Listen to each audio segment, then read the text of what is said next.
Somewhere in a small school in America, it was the fourth week of an email pen pal exchange program.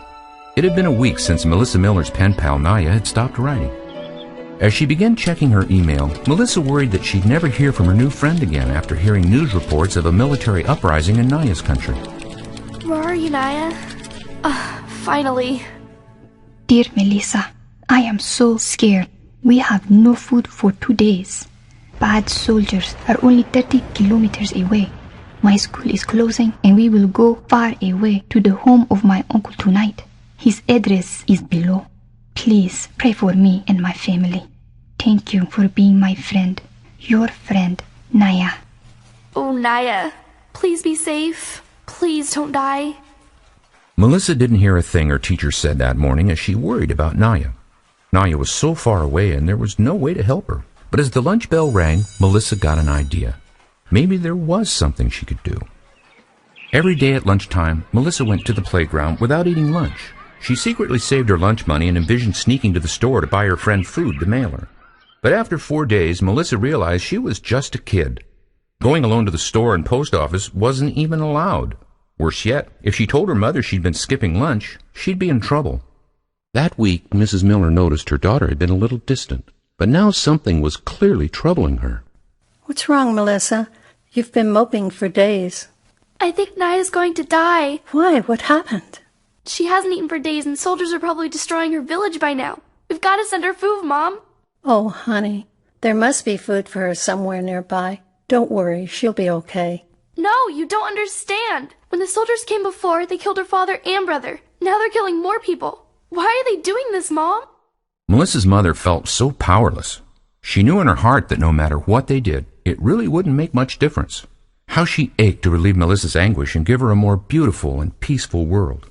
Mom, I saved all my lunch money this week so we could go buy food for Naya.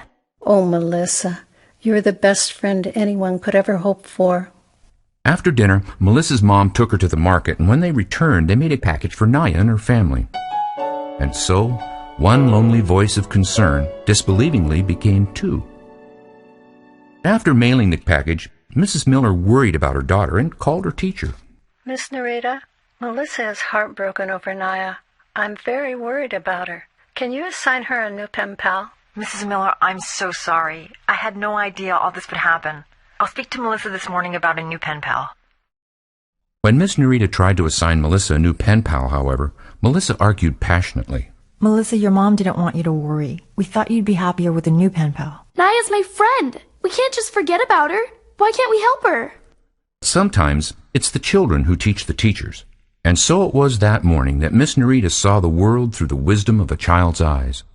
Melissa, you're right. Why don't you meet me outside the teacher's lounge after lunch today? And so, 2 became 3. There was a sudden hush followed by admonishing looks when Miss Narita brought a child into the restricted teacher's lounge. But Miss Narita had a plan, and she faced them squarely. Once in a great while, I find a student who touches upon a higher kind of learning. Today, Melissa asked me why we shouldn't help a friend who desperately needs it. You see, unwittingly, I turned my back on our pen pal Naya. Thankfully, Melissa was there to remind me why I chose to become a teacher, and I'd like to tell you about Naya. As Miss Narita went on to describe Naya's situation, earlier expressions of admonishment quietly softened, melting into tears and finally into resolve. Just as Melissa had awakened Miss Narita, now Miss Narita awakened all those present. Indeed, there was something they could do, and within a few minutes the teachers had pooled together $557, and Principal Johnson got an idea. Melissa, I am so impressed that you had the courage to stand by your friend, even when the adults were telling you to turn your back. You know, sometimes adults make mistakes, and they even lose hope that they have the power to fix things. They think many of the problems in the world are just too big to do anything about, and they give up. I want you to spend the rest of the day helping me plan a special assembly so that the whole school can help Naya's family and maybe even their friends. So now, 3 became 15. Many things are not right in the world. It takes special people to see that and then fix them. When we see people in trouble, we should help.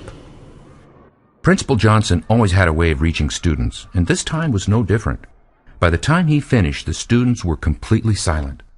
Then the silence exploded into applause, and the students started chanting, "Go Melissa! Go Melissa!" And so 15 became 397.